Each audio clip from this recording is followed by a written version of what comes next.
Okay, hello. Um, so first of all, before I start talking about the first meditation, I should talk about the first writing assignment. Um,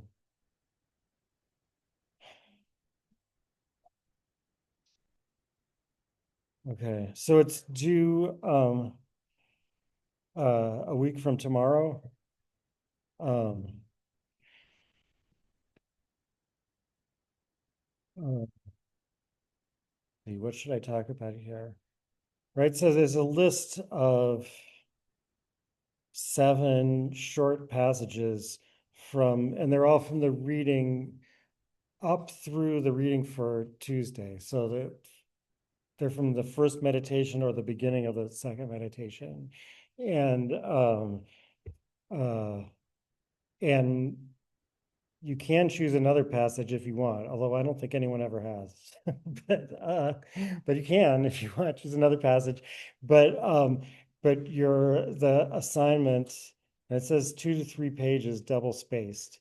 I mean, that's really just to give you an idea of how much assignment there is here, right? Like, I mean, don't start changing the spacing between the letters to make your or whatever to make it 3 pages. Uh, uh, like, you know, when when I read paper, I don't really think about exactly how many pages it is, unless it seems like there isn't very much paper there. Yeah.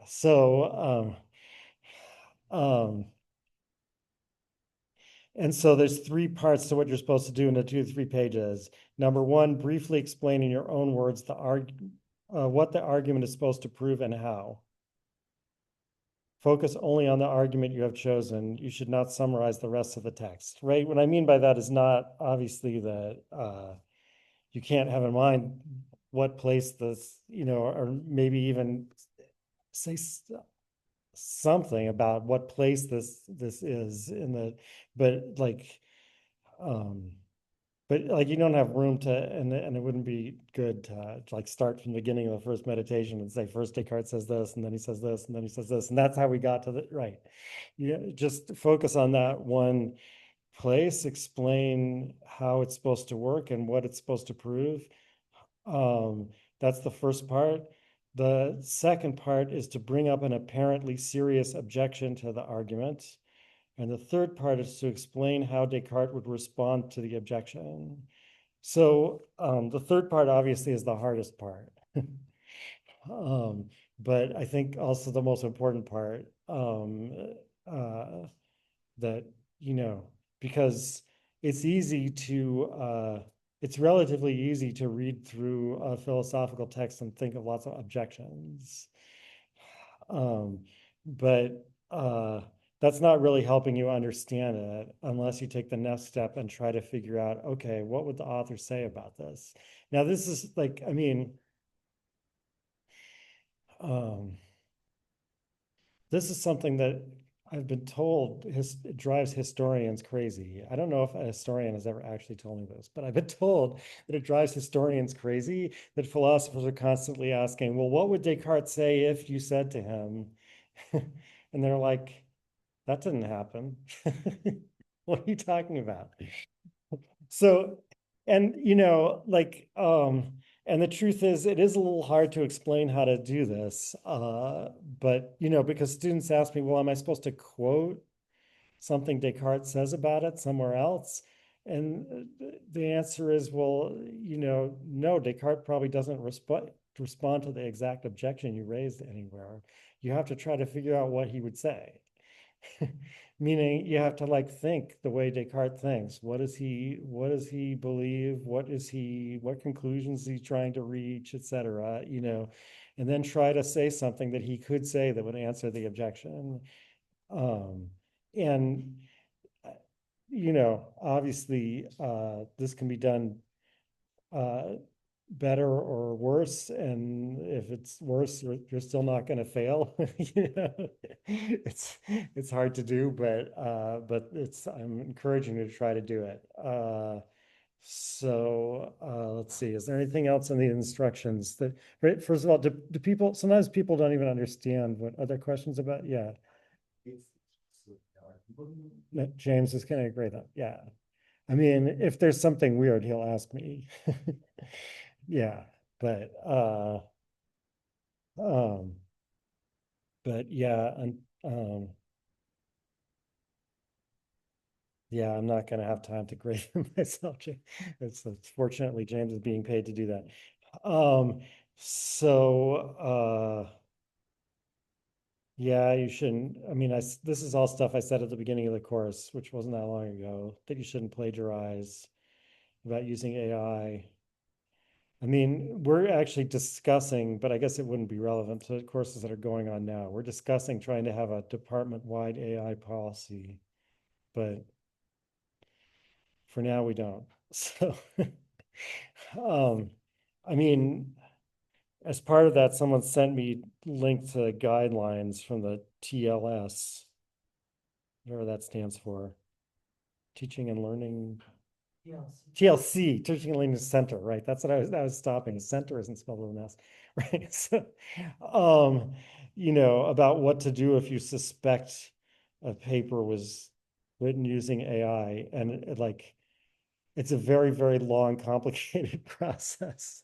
So if there are a lot of papers that we suspect were written using AI, there's no way we could do that. So I don't know what we will do if that happens. Hopefully it will not happen. Um, I have a feeling that I have a feeling that I mean, I know students cheat sometimes, but I have a feeling that they're not as like I think a lot of professors imagine somehow that if there isn't some way to catch them, everyone's going to cheat. And I don't think that's true, but I guess we'll see. Anyway, um, yeah, it says, so to do this well, you need to come up with an objection that is serious and think of a good way for Descartes to respond to it. So like if the objection is really easy to respond to, like it's a really bad objection, then that's not great. But if it's so good that you can't think of a way that Descartes could respond to it, that's not good either. You should think of one where you can figure out how Descartes would respond to it. Um, and there's this other paragraph here. Um, Objections based on modern technology or imaginary future technology are discouraged. So that doesn't mean it's like forbidden. It means it's discouraged. Um, because I think, there are ways that new technology has changed epistemology probably, and that might, you know, be relevant here. However, I think like a lot of the time, there isn't that much difference between being in the matrix and being in the hands of a powerful, deceiving demon, right? Like Descartes has already thought of a pretty extreme scenario. Um, so yeah, that's why it says if you think of such an objection, see if you can come up with a similar one that involves only things Descartes himself knew about or imagined.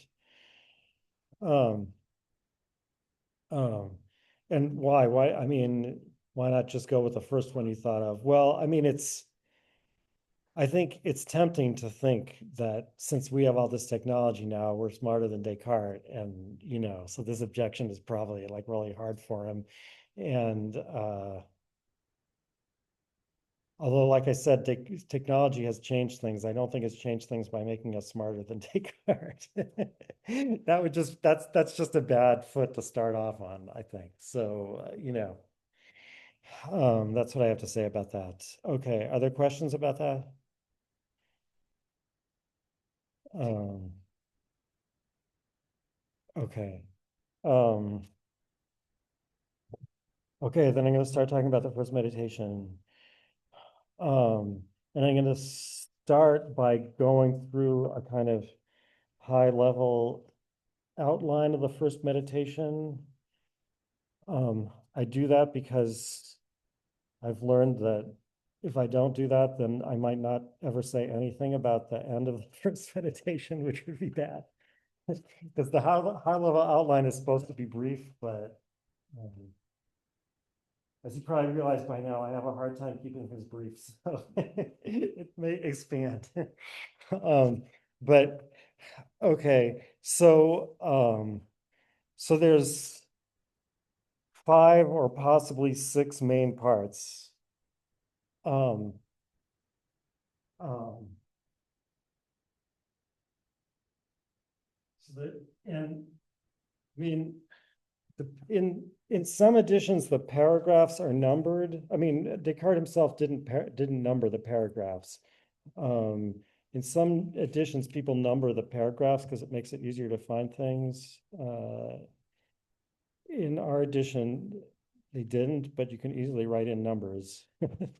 So I'm going to refer to the paragraph numbers when I say where these parts are. The first one.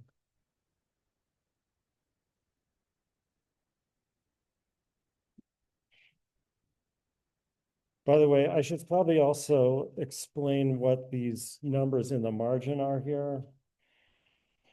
Um, right, there's a kind of standard edition of Descartes that down Tannery, I don't know if I'm not pronouncing it right, but anyway, edition. Um, and uh, um, and like as with a lot of philosophers like Aristotle, Kant, whatever, there's a practice of giving page numbers in that standard edition.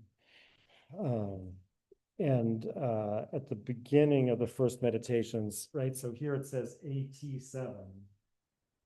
That means the meditations in Latin are on volume 7 of the standard edition, and then they're giving you the page numbers in the margin. So I don't know. That's probably not that important for you to know, but like if you were to go on and work on Descartes and become a Descartes scholar, you would need to know that. Where's that eraser? Why is this really disturbing? Because why do they spend so much time on trying? Is that deep? All right. They even like went in with a red marker afterwards. Okay. But yeah, so I mean, I could use those AT page numbers, but I'm just um, but I'm just going to use the paragraph numbers. So the first part is paragraphs 1 and 2. And this is basically about why and how the meditator is going to dismantle all their old opinions. Actually, what they say they're going to do is overturn them.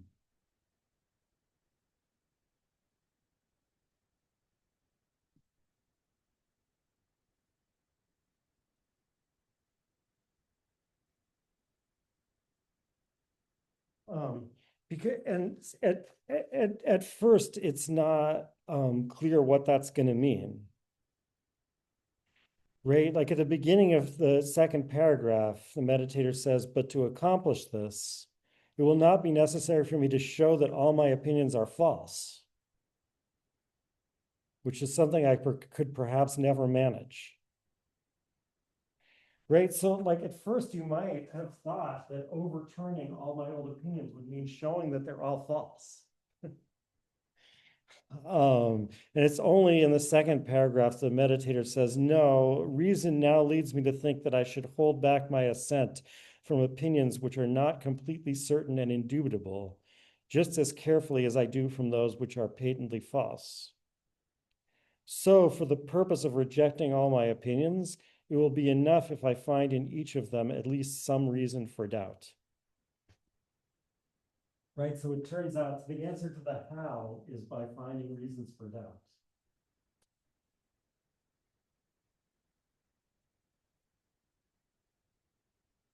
Um, um, and I mean, that's part of the answer to the how. The second paragraph is all the answer to the how, basically, right? The first paragraph is about why. And as I already said last time, the reason is because I want to establish something certain in the sciences. Um, so, and I can't do it with my old opinions, which were acquired according to methods that I now know are not reliable. Um, so the meditator concludes the only way to do it is to overturn all of them. But then, first of all, so what does overturn mean? If it really meant that I had to show them they were all false, then like perhaps I could never manage is an understatement, right? It would be absolutely impossible. How could I possibly show that all my old opinions were false? Again, I would, I would have to have something else that I know is true that I could use to attack them.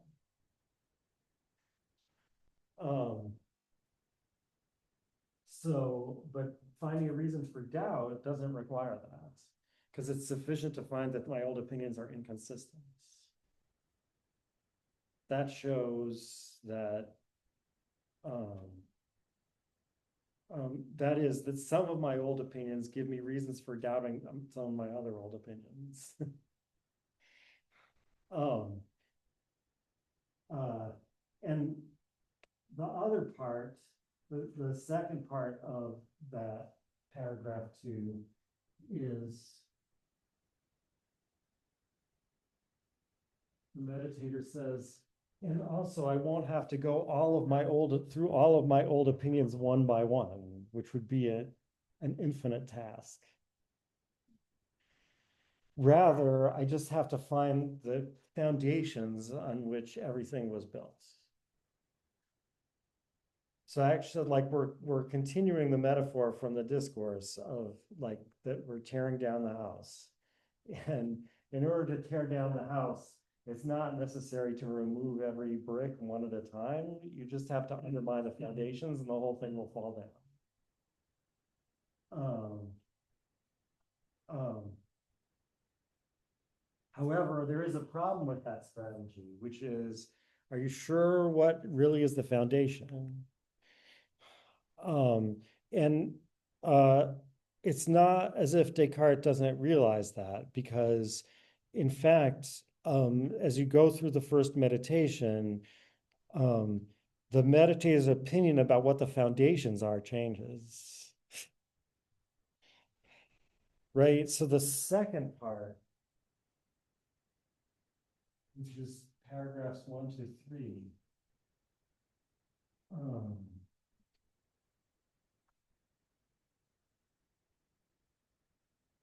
proceeds on the assumption that the foundations on which everything is built is the senses. So what we need to do is cast doubt on the senses, right? So it starts, the paragraph 3 starts, whatever I have up till now accepted as most true, I have acquired either from the senses or through the senses.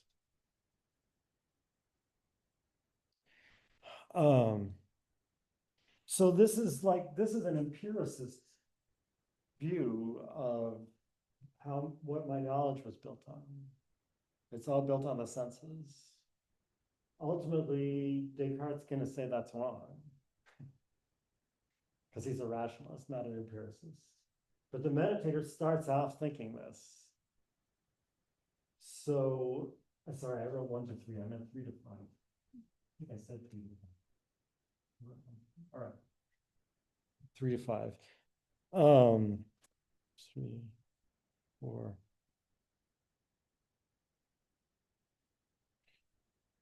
Right. That's right. 3 to 5.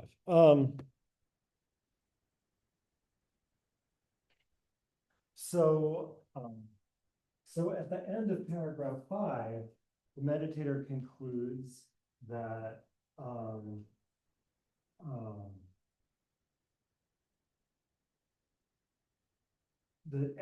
anything whatsoever that's based on the senses is at least somewhat doubtful.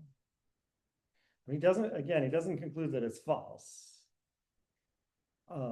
He doesn't conclude that it's improbable. He's gonna say, and I mentioned this last time, but now I can read it from in here. I shall never get out of the habit of confidently assenting to these opinions. That's really not a very good translation, but oh well. I shall never get out of the habit of confidently assenting to these opinions, so long as I suppose them to be what in fact they are, namely highly probable opinions. Opinions which, despite the fact that they are in a sense doubtful, as has just been shown, it is still much more reasonable to believe than to deny. Right? So even at the end of the first meditation, now, I mean, it's interesting because at least some of these beliefs, Descartes is later going to, that is later in the first meditation, the meditator is going to show that they actually were false. Right? But like at this point, it's more reasonable to believe them than to deny them. Still, again, the idea is all we have to do is find any reason for doubt, and that will be enough. So yeah, even though it'd be much more reasonable to believe that I'm awake, you know, that this pen really is round like it looks, and, you know, whatever, that there's slight reasons for doubt. So, but then the next step is,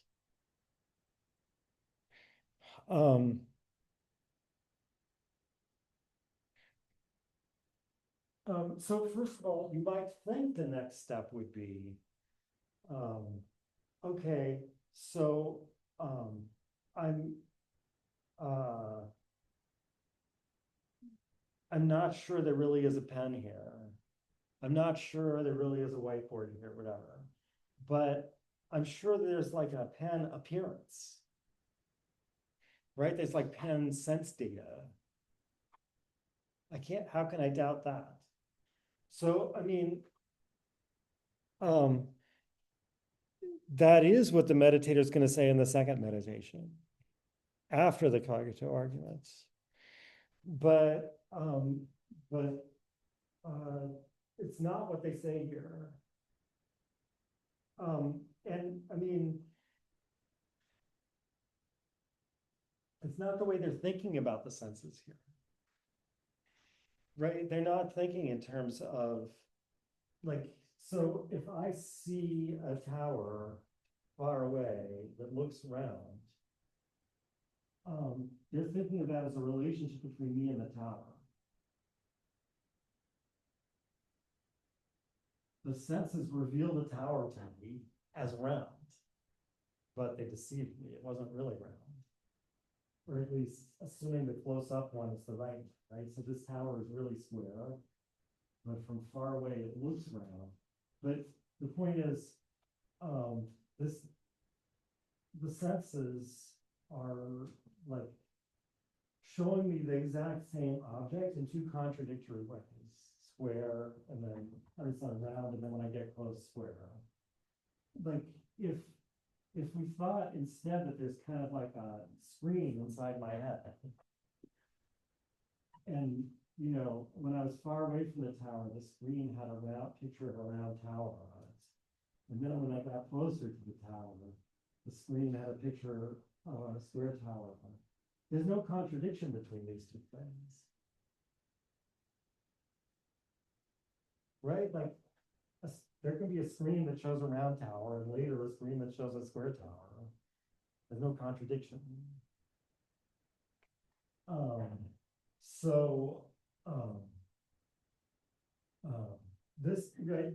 This is the point of view that, you know, what I immediately sense is sense data. It's not the tower. I like have to like, in other words, what happened here is that assuming you, unlike Berkeley, let's say, you still believe there really is a tower there, that's really square, you know, what you would say about this one is, that I too quickly and incorrectly inferred from this round tower picture on the screen inside my head that there was a round body out there. But I mean, you can kind of see where someone like Berkeley is going to get started with this too here, because like, so you've never seen a tower out there. What are you even talking about?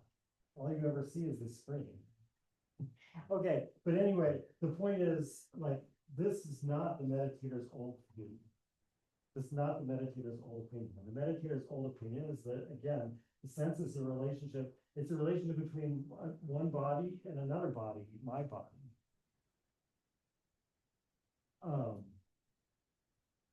But it's a relationship that doesn't yield consistent information. Are there questions about that, or some people are looking unhappy? Other people are looking happy. All right.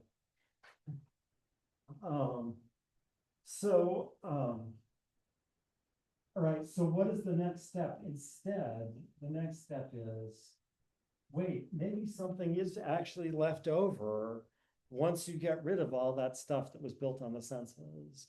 What would be left over? Well, basically, pure mathematics.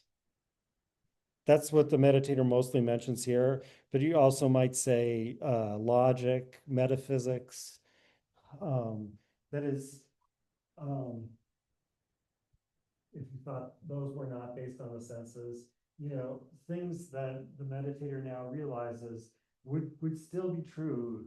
Like, even if I were dreaming, it would still be true that a triangle, that a square has four sides, or that 2 + 3 = 5.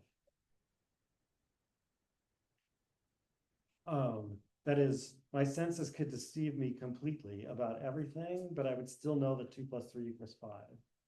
It's not derived from the senses. So this is the rationalist foundation.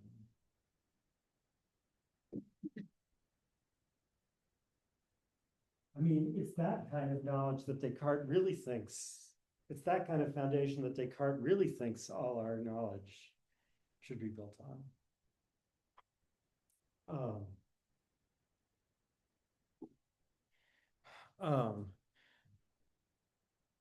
But at this point, the meditator introduces a new reason for doubt. So this is later, Descartes will refer to this as, I'm getting, sometimes I say Descartes says, and sometimes I say the meditator says. The meditator is the character, and Descartes is the author. So they're both kind of true, right? But anyway, so like Descartes is later on going to call this a very slight metaphysical reason for doubt. And the reason for doubt is God. So, like, first of all, it's really important to focus on the fact that God is introduced here as a reason for doubt. Later, there's going to be not one, but two proofs of the existence of God, right? So, like, unless you think Descartes was concealing his true opinion, which some people at the time did think, and maybe some people still think, although I think it's very implausible actually. But unless Descartes is concealing his true opinion, Descartes really does think God exists, and moreover, Descartes thinks that the existence of God helps increase the certainty of my opinions, not bring about a reason for doubt.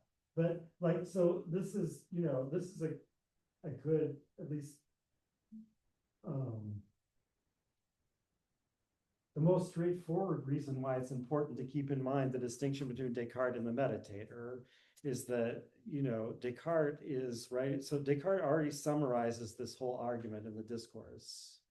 We didn't read that chapter, but, you know, which was published 4 years before the Meditations.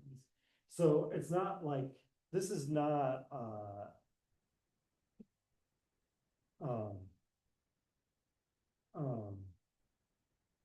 stream of consciousness that Descartes wrote down as he was having these thoughts for the first time. he knows perfectly well where he's going and he's carefully preparing the way for it, right? There's a character who's going through these thoughts for the first time. That's the meditator, right? So that even if you think that the meditator is really autobiographical, which I think in some sense you have to admit that, but um, um, that even if you think the meditator is really autobiographical, it's still, this is, I guess, put it this way, the Meditations is a work of fiction. Does that mean what it says is false? No, it means that being true or false is not relevant, right? So, like, if it's, if it's not true that Descartes went to one of the best schools in Europe, then the discourse is wrong. Because the discourse is nonfiction, it's autobiography, right? And Descartes is saying to you in his own voice, I went to one of the best schools in Europe. I mean, he did go to a good school. I don't know if it was really one of the best schools in Europe, but I assume it was. All right. So at least he certainly thought it was one of the best schools in Europe. He's not lying when he says that. But if he thought it wasn't really, or if he didn't really go there, and it's like a conspiracy or whatever, then that's a lie, right? But if it's not true that Descartes at the time he was writing this or ever sat by next to a fire in a dressing gown and like all these things, that doesn't make the meditations wrong. um so anyway, so at this point the meditator brings in God. First of all, it's not an attempt to prove that God exists. It's bringing in God as one of my old opinions. This is paragraphs 9 through 10. No, I already wrote that. So, right. So at the beginning of paragraph 9, they say, and yet firmly rooted in my mind is the long-standing belief that there is an omnipotent God who made me the kind of creature that I am. Right? So this is one of my old opinions. And then I'm using it. How do I know that he has not brought it about, that there is no earth, no sky, no extension, it should say, not no extended thing, no extension, no shape, no size, no place, while at the same time ensuring that all these things appear to me to exist just as they do now. Right? So that it's the omnipotence of God that's being brought in as showing that according to my old opinions, I already believed that I could be wrong about even the most self-evident thing. Because I believe that I was created by an omnipotent being. An omnipotent being can deceive me about anything, at least so it seems at this point. The second meditation is going to disagree with that, basically. That's right. But it seems like an omnipotent being could deceive me about anything. So there's the slight reason for doubt. Now, you might say, but wait, when do we call this opinion into doubt? So, I mean, first of all, the meditator really does bring that opinion into doubt. Um,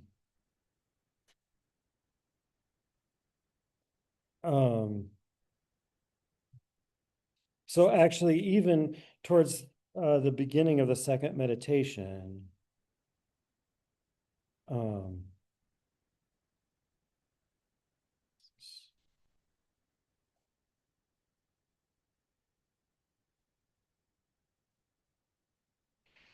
yeah, so this is on page 80. It's near the beginning of the second meditation. Yet apart from everything I have just listed, how do I know that there is not something else which does not allow even the slightest occasion for doubt? Is there not a God, or whatever I may call him, who puts into me the thoughts that I am now having? But why do I think this, since I myself may perhaps be the author of these thoughts? Right? So the truth is the meditator does, and we'll find the place where it's even more explicit later.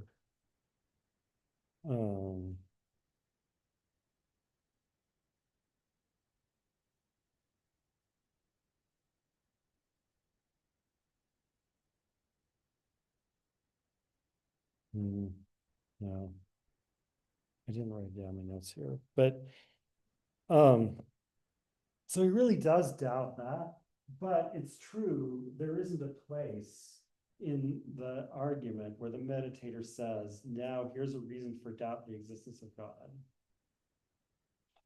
Um, so um,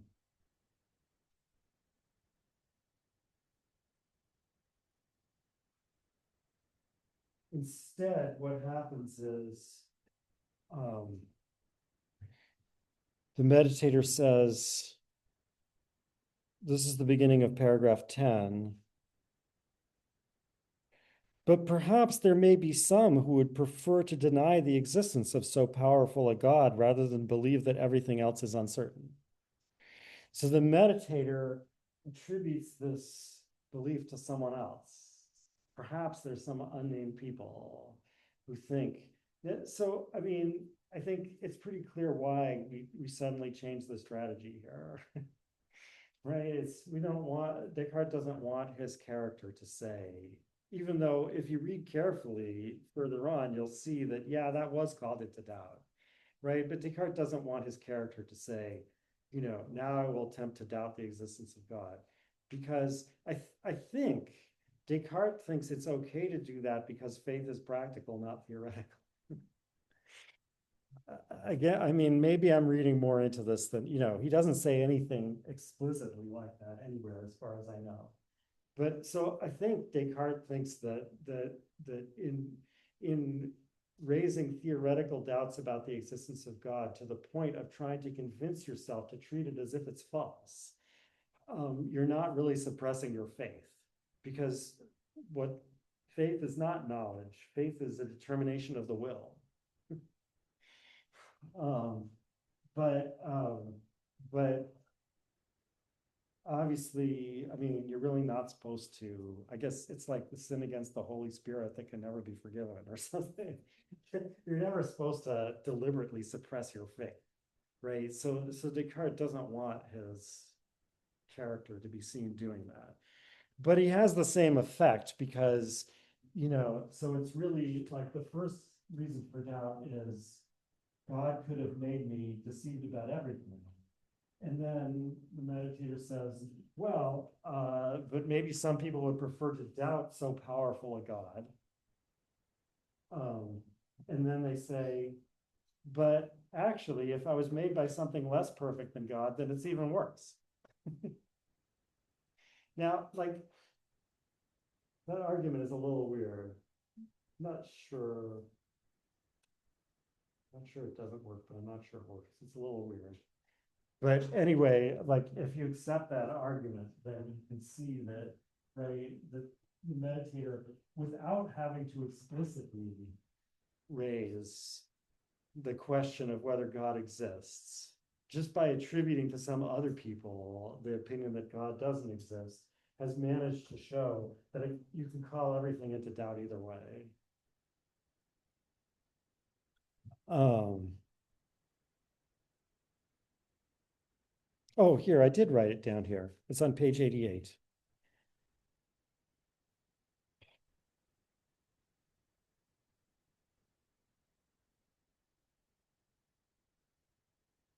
Yeah. And this is near the beginning of the third meditation. And since I have no cause to think that there is a deceiving God, and I do not yet even know for sure whether there is a God at all, any reason for doubt which depends simply on this belief is very slight and, so to speak, is a very slight and, so to speak, metaphysical one. Right? So there in the third meditation, the meditator explicitly says, and I do not even know if there's a God at all. I mean, I'm emphasizing this. It's not clear why I'm emphasizing this, because a lot of times students ask, well, or say, or not just students, a lot of times people say, well, look, but Descartes' mistake was that he, in the first meditation, he never called the existence of God into doubt. Should have doubted that too. But it's clear from what he wrote later that you are supposed to have doubted that, even though it's not like out in the open that it's happening. um, Okay, so okay, so I said there were 5 and possibly 6 parts. The the fifth part, um, so this is like, well, this is, I guess, the end of the paragraph 10, and then paragraphs 11 and 12. Um,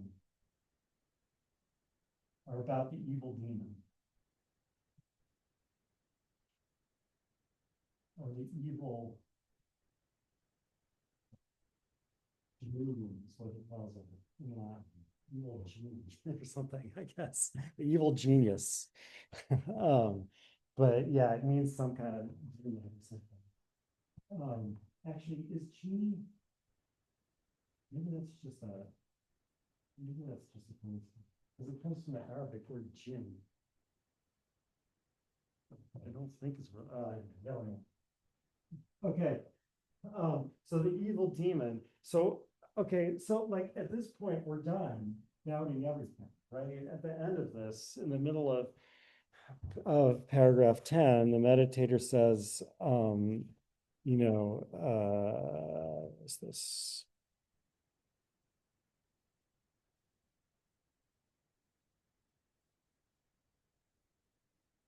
I have no answer to these arguments, but am finally compelled to admit that there is not one of my former beliefs about which a doubt may not properly be raised. So that's the end we've achieved. We found a reason for doubt well, I mean, we found a reason for doubt in all of these foundations. And then we said, oh, wait, but maybe these are the foundations, but we found a reason for doubt in all of those foundations too. So we found a reason for doubt in all the foundations. I guess you could ask, how do you know? Maybe there's some other set of foundations, but found a reason for doubt in all the foundations, and therefore we found a reason for doubt for everything. Why aren't we finished? Well, so we aren't finished because, precisely because of what I was saying before, it would be much more reasonable, nevertheless, despite the slight reasons for doubt, it would still be much more reasonable for the meditator to go on with the old opinions. Um, and again, that's why they say, um, I shall never get out of the habit of confidently assenting to these opinions so long as I suppose them to be what they in fact are, namely highly probable, right? So, and that would prevent the, because again, the whole point of this was to stop relying on these old opinions that I got by unreliable methods. So if as soon as I stop thinking about it, I go back to believing them, it's not going to work. Which, is a typical outcome of skeptical arguments, that you find a reason for doubting something, but then as soon as you stop thinking about it, you go back to believing it. So so the meditator says, okay, what I have to do is, and it's interesting, they say I have to deceive myself. In view of this, I think it will be a good plan to turn my will in completely the opposite direction and deceive myself. So, Ray, they mentioned turning their will because, I mean, it's not clear whether what they're proposing to do now is possible.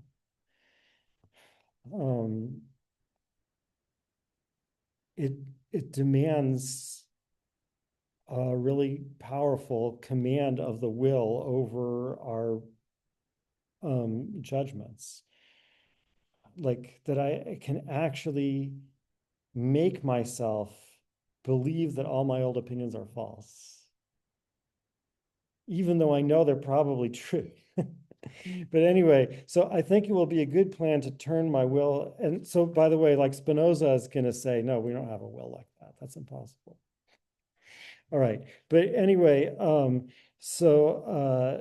will turning my will completely in the opposite direction and deceive myself by pretending for a time that these former opinions are utterly false and imaginary. I shall do this until the weight of preconceived opinion is counterbalanced. That again is a very loose translation. And the distorting influence of habit no longer prevents my judgment from perceiving things correctly.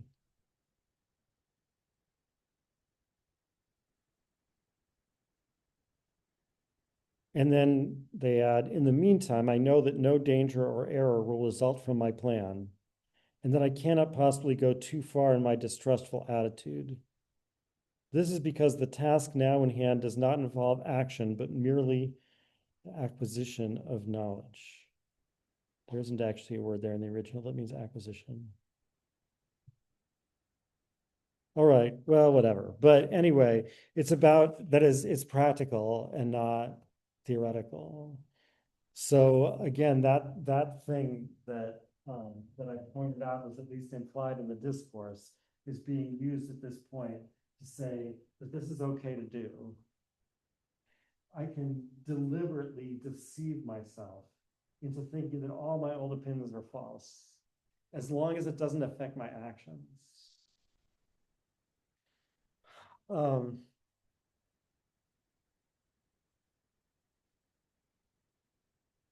and this is where the evil demon comes in. I will suppose, therefore, that not God, who is supremely good and the source of truth, but rather some malicious demon of the utmost power and cunning, has employed all his energies in order to deceive me. So this is not a new reason for doubt. It's not a new reason for doubt because this wasn't one of my old opinions. I didn't used to think that an evil demon was trying to deceive me. On the contrary, I used to think that God was supremely good, and I'm going to go back and discuss what happens here in more detail. There's a whole argument that has to happen here to explain um, why I still need to be worried about God deceiving me, even though I believe that God is supremely good. But here I'm just saying, no, I'm supposing that there's an evil, a malignant demon of the utmost power. Malicious, I guess is how they translated it. A malicious demon of the utmost power and cunning has employed all his energies in order to deceive me. So, this isn't a good reason for doubt. But we're not using it as a reason for doubt. We already had all the doubt. It's just being used as like a device to remind me not to rely on my old opinions.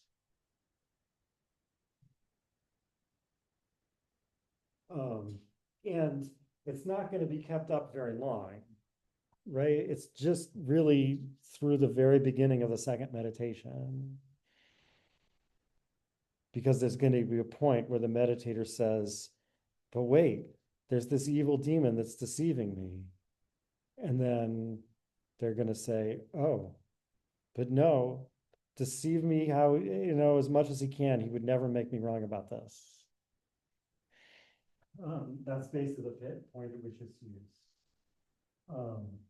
Okay, and so I said there's possibly 6 parts. Like at the very end of paragraph 12, there's this other stuff. I mean, so first of all, it seems the meditator is talking about sleep at this point as a metaphor, but it seems like the meditator is also getting sleepy, right? Because in the beginning of the second meditation is, so serious are the doubts into which I have been thrown as a result of yesterday's meditation, right? So in other words, the plot is that the first meditation was on one day, at night, I guess, and then the meditator went to sleep, and now on the second day, right? Um, but um, uh, but the metaphor here is also about sleep, right? So kind of like the end of this part is, um, uh, well, maybe I shouldn't say, where should I make the break?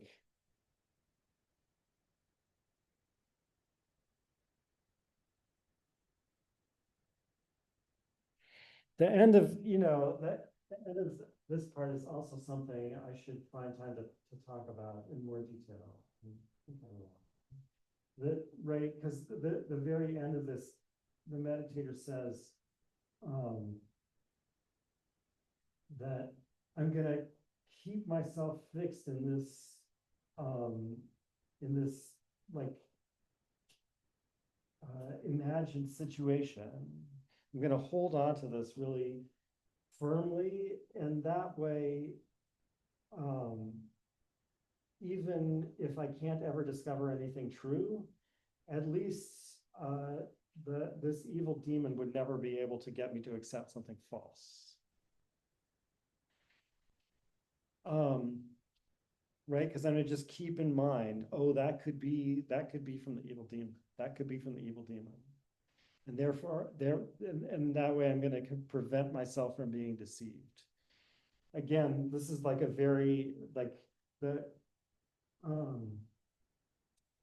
there's a very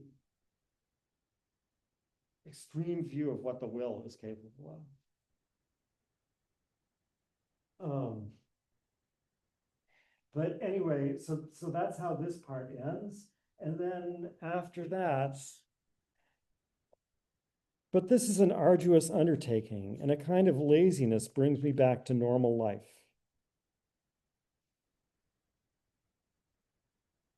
Right, so like actually, no, I can't just hold on to this really firmly right now. I need to go to bed. So, um, but yeah, it's confusing because, like I said, I think the meditator is actually going to sleep, but the metaphor is about someone who's asleep and is trying not to wake up. I am like a prisoner who is enjoying an imaginary freedom while asleep. So the prisoner, like someone is being kept in a dark prison. And when they wake up, they're going to have to do hard labor in this dark prison. And they start to, meanwhile, though, they're asleep and they're having a really pleasant dream. But they start to suspect that this is just a dream. And then they try to stay asleep, right? As he begins to suspect that he is asleep, he dreads being woken up and goes along with the pleasant illusion as long as he can. In the same way, I happily slide back into my old opinions and dread being shaken out of them for fear that my peaceful sleep may be followed by hard labor when I wake, and I shall have to toil not in the light, but amid the inextricable darkness of the problems I have now raised. So this is, I guess, a separate part. The question is, like, I mean, you could see this as just kind of a literary flourish, I guess, right? Like, just to make the transition from the first meditation to the second meditation. We'll see that between other meditations also, like one of them will end by explaining why I'm going to stop here. Um, so, um,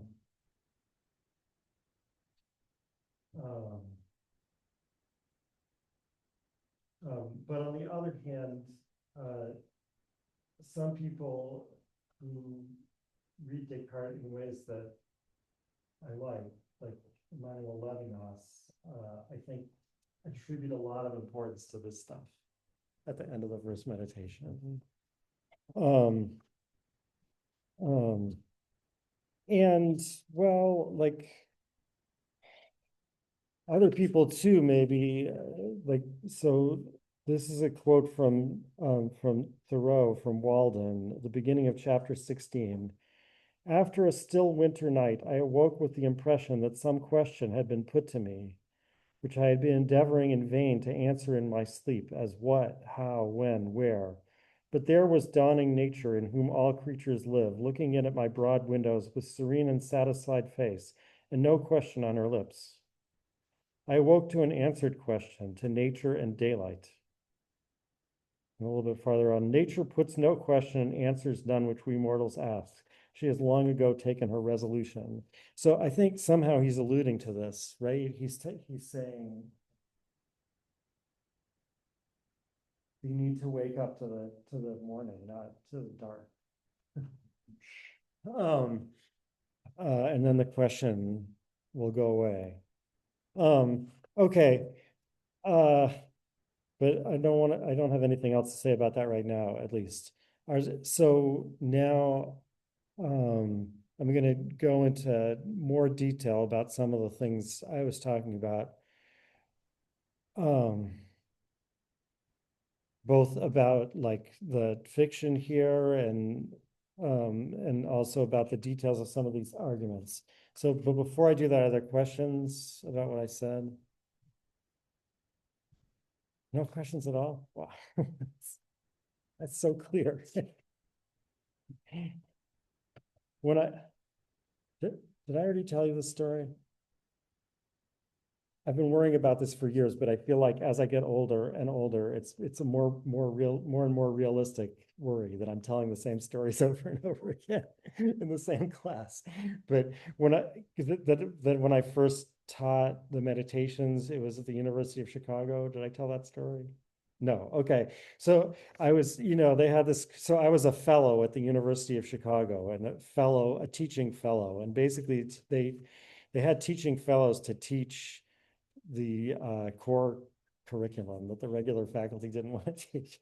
And so I was teaching this course which was actually great, called Philosophical Perspectives on the Humanities, and like in the first quarter, we read, because they're also on the quarter system. In the first quarter, we read the Iliad and then like some Plato and whatever. And then Descartes was in the second quarter, the winter quarter. This was my idea. I also assigned Don Quixote in the second quarter. That was great. But right, because I mean, are my senses deceiving me? Yeah. Anyway, um, but yeah, and it was like discussion based, which as you can imagine, I wasn't great at, but I tried.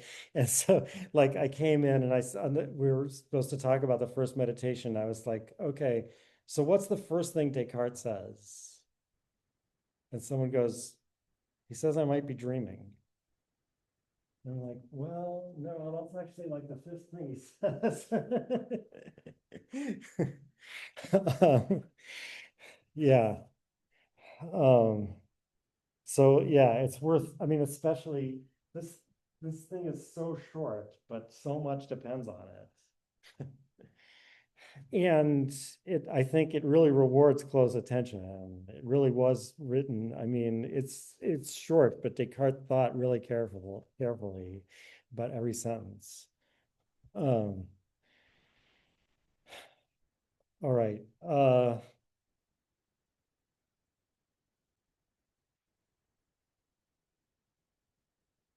Yeah. I'm going to talk a little bit more about the like literary form here and who the meditator is. Um, so as I pointed out, like if the meditations were nonfiction, then the meditator, I guess, would have to be Descartes, right? Because it says I, right? And we know it was written by Descartes. So the meditator would have to be Descartes. And it would only be true if Descartes, I guess, was actually doing these things as he wrote the meditations, sitting by the fire, etc. Um, now, like I said, that clearly isn't true, but also what's interesting about that is it doesn't seem like the meditator is writing. Now, I mean, it's hard to be sure, but I know like other philosophers like Locke and Husserl who describe very similar situations, that this meditator mentions holding a piece of paper in their hands, but they don't mention a pen or an ink, right? Which like that's what I was about to say. Like Locke and Husserl in similar situations talk about the pen that I'm holding or the ink bottle. Um, so it seems like the meditator is reading the meditations. Like, what's on this piece of paper that I'm holding? It's the meditations, right? So I mean that's weird, obviously, because they're reading it like they're reading this thing that says what they're doing, so to speak.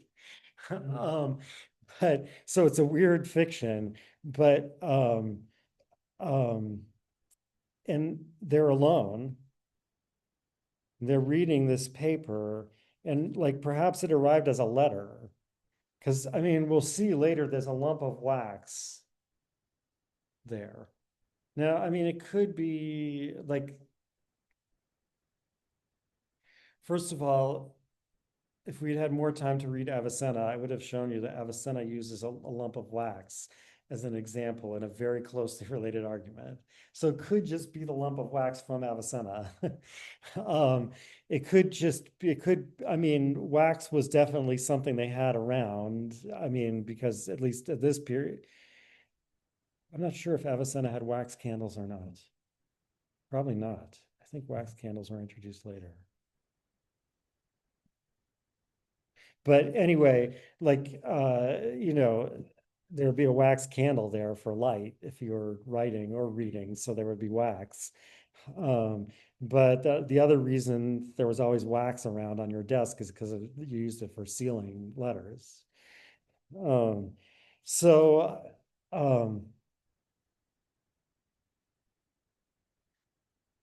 and my further thought is that and I already kind of hinted at this before when I said that I thought of Francine as the audience. But the audience, like so now I'm thinking the intended audience is the meditator. So the intended audience is like, that is, Descartes is sending a letter to Francine. Um,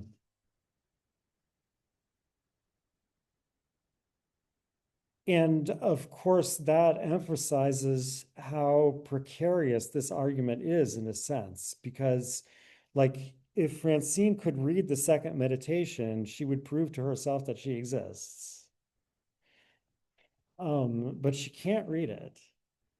I mean, Descartes, like, the meditations are supposed to prove not only the existence of God, but also the distinction of the mind from the from the soul from the body, I guess is what it says.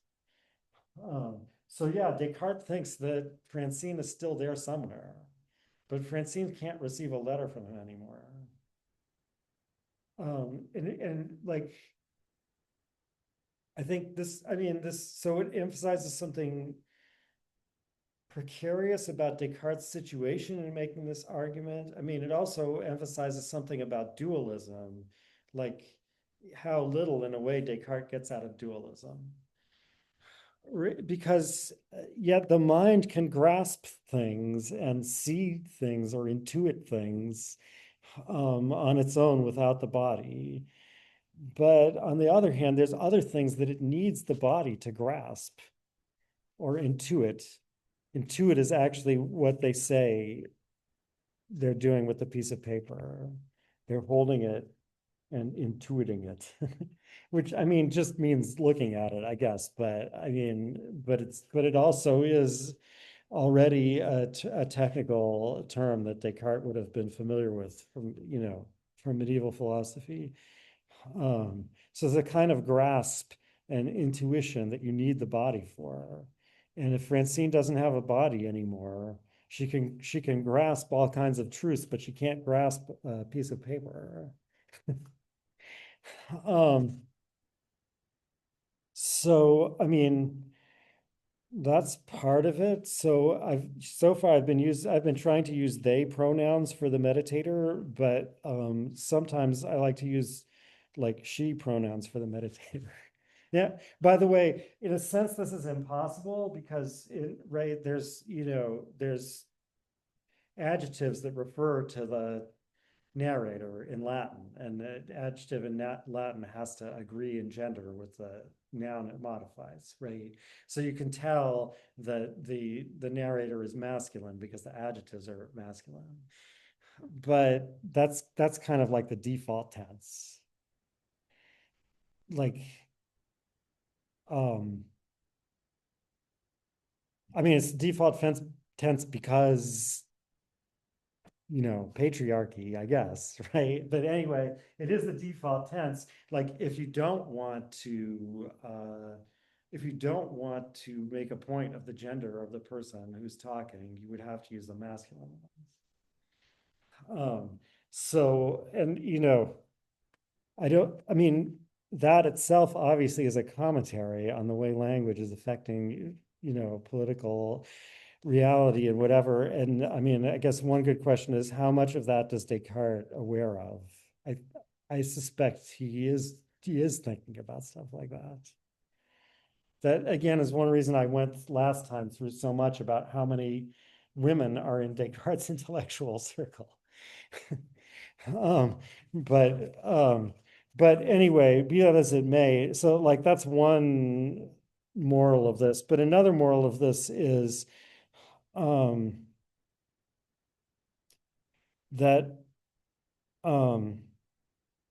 so we'll see. Actually, I mean, in a sense, we've already seen this.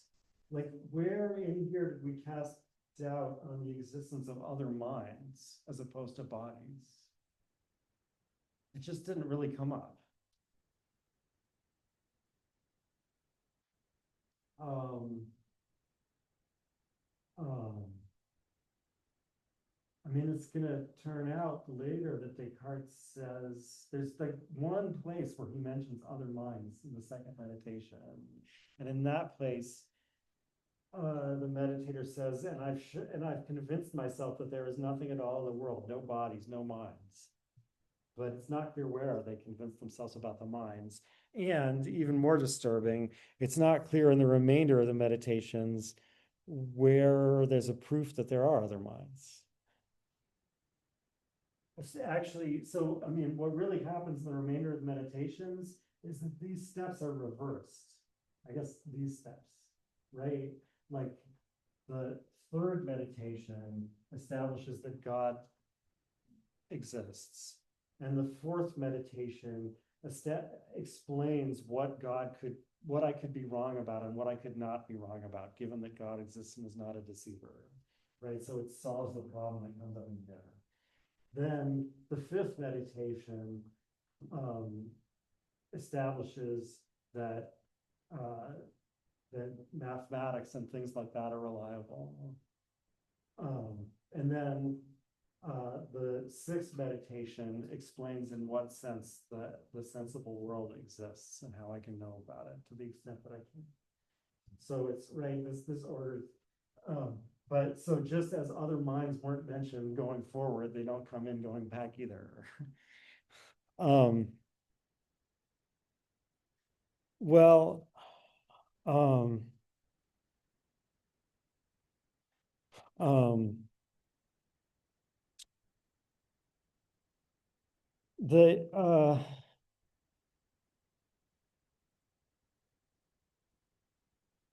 the meditator is alone.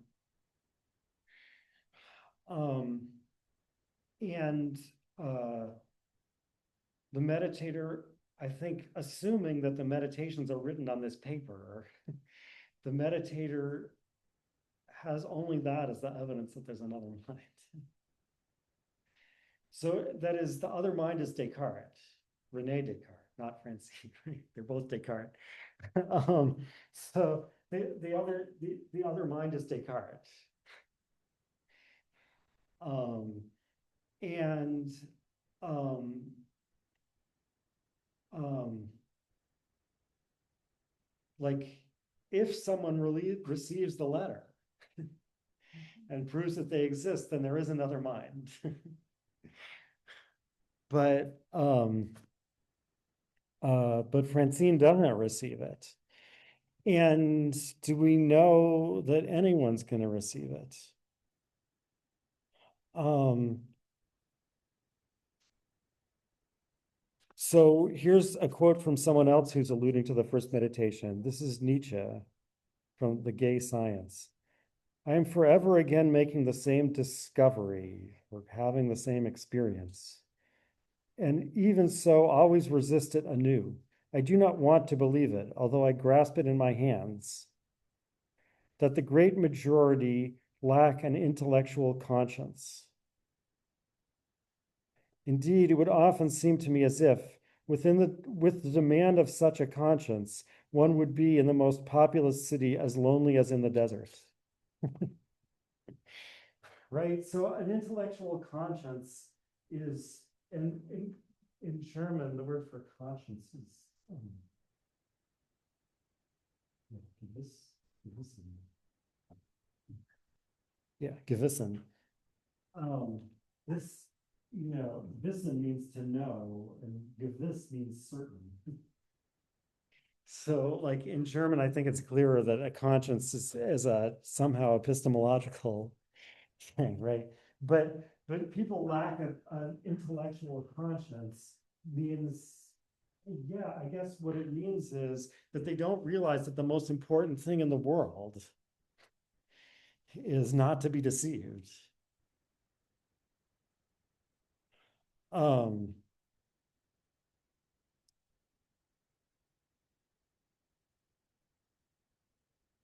um,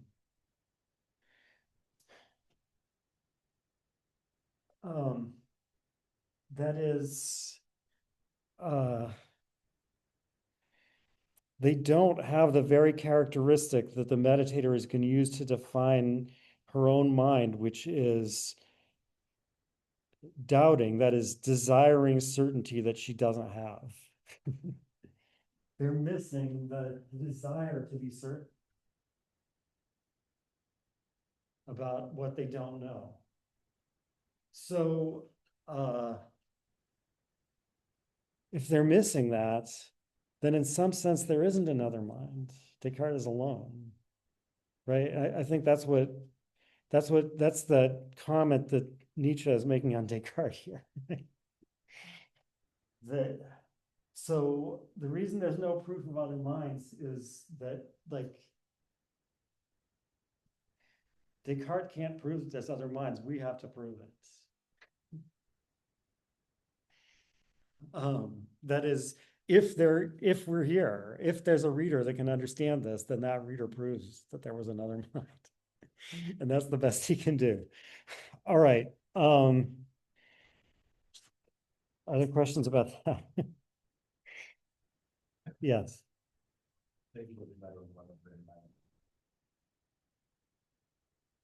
Well, let's see, what I'm saying is that it's not, I mean, I think at some point I said Descartes is the other mind. I think I'm like,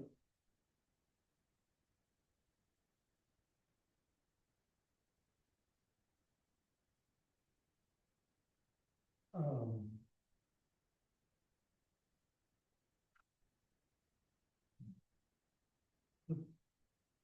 it's not that, I'm not saying that the reader proves there's another mind by proving that Descartes exists because here's a letter, right? That's obviously no more certain than anything else. I'm saying that the reader proves there's another mind besides the one Descartes proved existed by by reading it and doing the proof. Now, I mean, like, it's true. Now we've lost that one, right? Like we're not accumulating them, right? But it's that I say, but the best Descartes can do, like, it's the something is broken here. It can't, like, there's there isn't some way over it. Right? Like the best Descartes can do is prove that he exists, and then when it comes to other minds, all he can do is send them a letter. And it might not arrive, and there might not be anyone to receive it.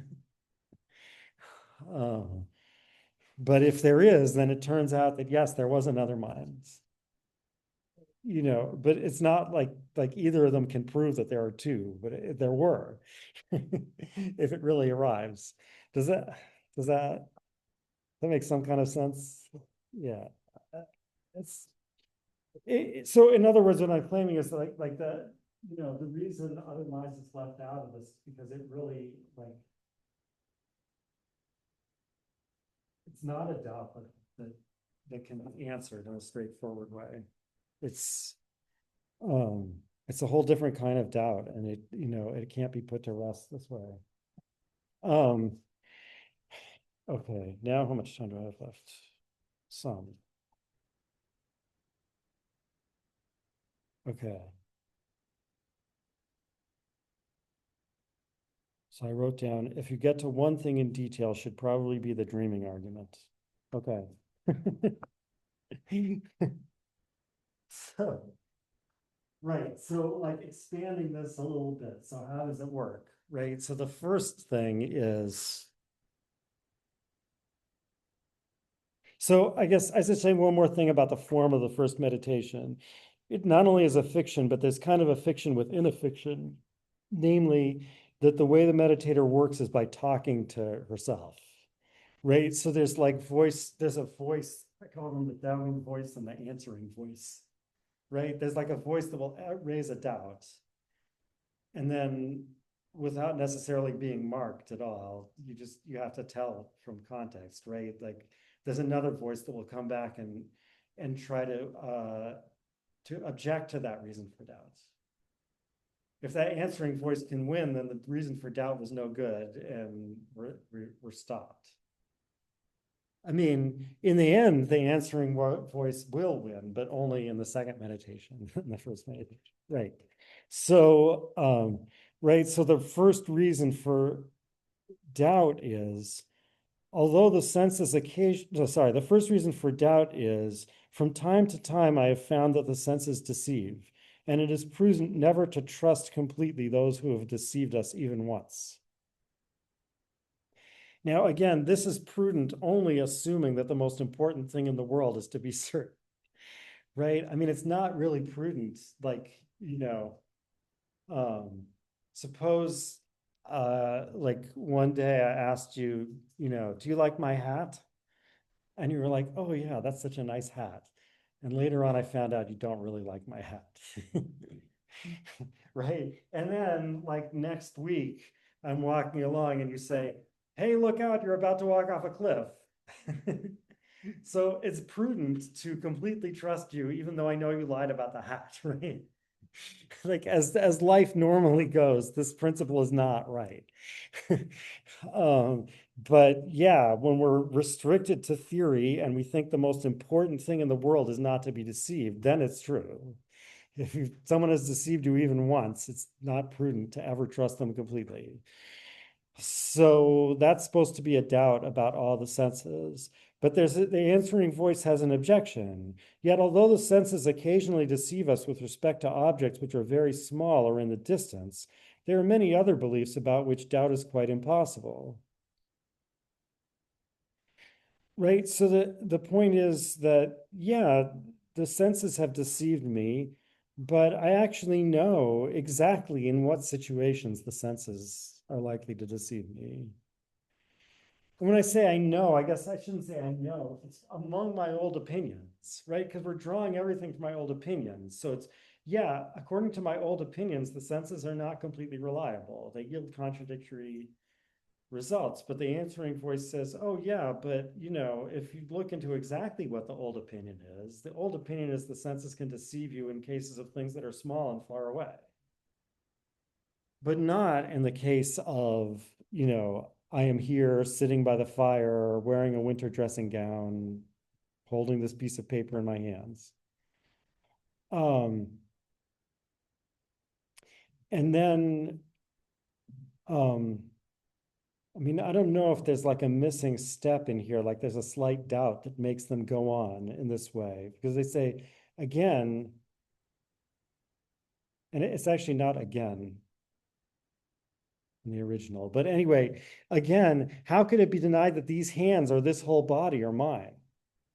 Right? So these are things, it's not at all one of my old opinions that when I think I have hands because I see them and I feel them, that might not be reliable.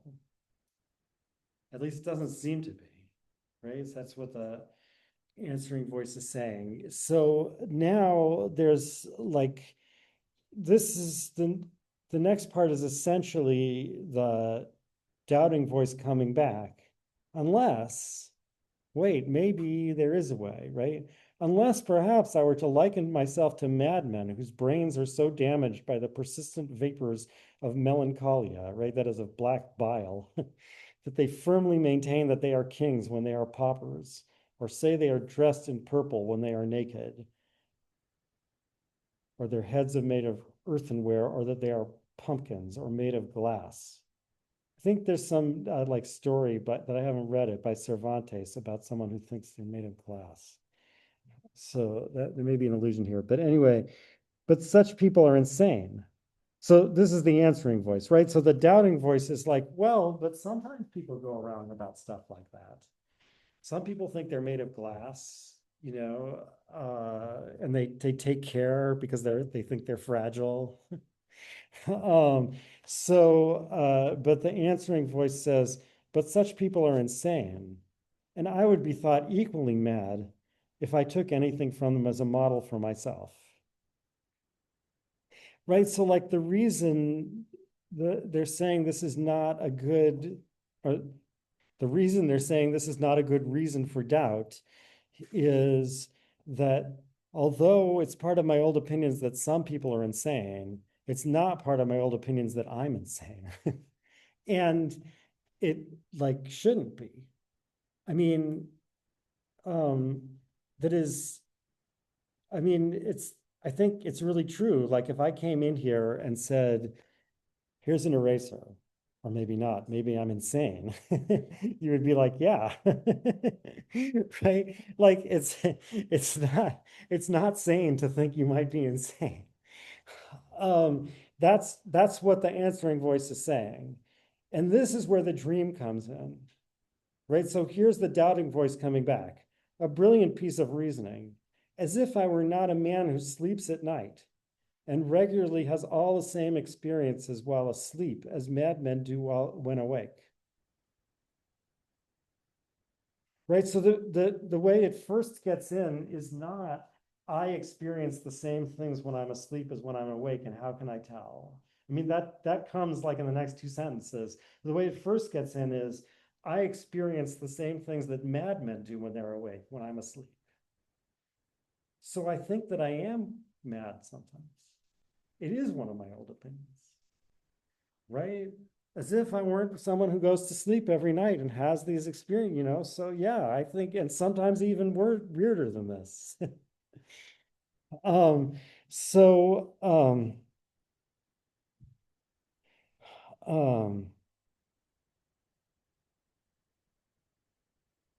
and then it goes on, how often asleep at night I am convinced of just such familiar events, that I am here in my dressing gown, sitting by the fire, when in fact I am lying undressed in bed.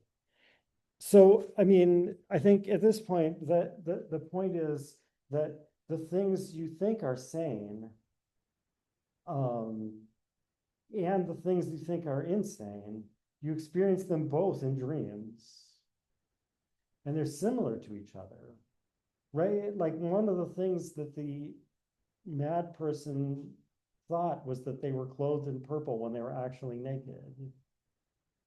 But one of the things Descartes thinks every night is that he's dressed when he's actually naked between the sheets. um, that's what it says. It says between the sheets. All right. Um, so, um, so, uh, so it turns out that I do sometimes think I'm mad. And I think that some of them, and I think that the things I take to be sane beliefs about myself are just like the beliefs that I take to be insane beliefs about myself. I have them both in the same situation. They're similar to each other. So this is a good reason for doubt. Um, okay.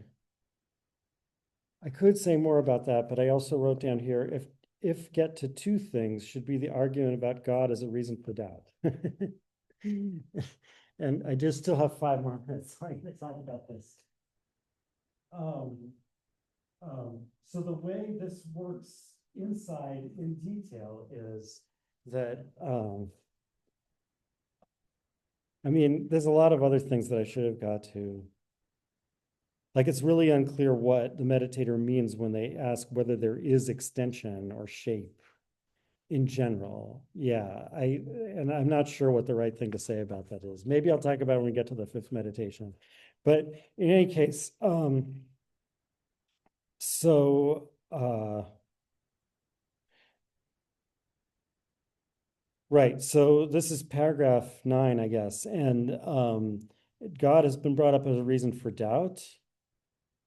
And then the meditator says, but perhaps God would not have wished me to be deceived in this way, since he is said to be supremely good. Right, so that's the answering voice, right? So the reason for doubt is God could have deceived me about anything because God is omnipotent. The answering voice says, again, like, is focusing on what the content of your old belief was. Your old belief was not in an evil God. Your old belief was in the God who's said to be supremely good. So someone supremely good wouldn't deceive you. I mean, that's going to be an important point going on in the meditations, and we'll have to discuss how we know that someone who's supremely good wouldn't deceive you. But at this point, the answering voice just says, your opinion is that God is not a deceiver. So, so the doubting voice does something really tricky. And it's an important type of move that's often really useful in philosophy and not so much otherwise in life, which is saying that your argument proves too much. I mean, it's useful because, okay, so this is how the doubting voice responds. But if it were inconsistent with this goodness to have created me such that I am deceived all the time, it would seem equally foreign to his goodness to allow me to be deceived even occasionally. Yet this last assertion cannot be made, right? Because again, I know that my old beliefs were inconsistent. So I have gone wrong at least occasionally. So, what's tricky about this is the doubting voice doesn't have to find any problem in the argument.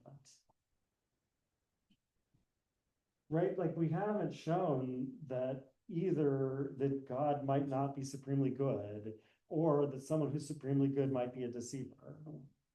All we've shown is that if this argument works the way you want it to, I should never be wrong about anything.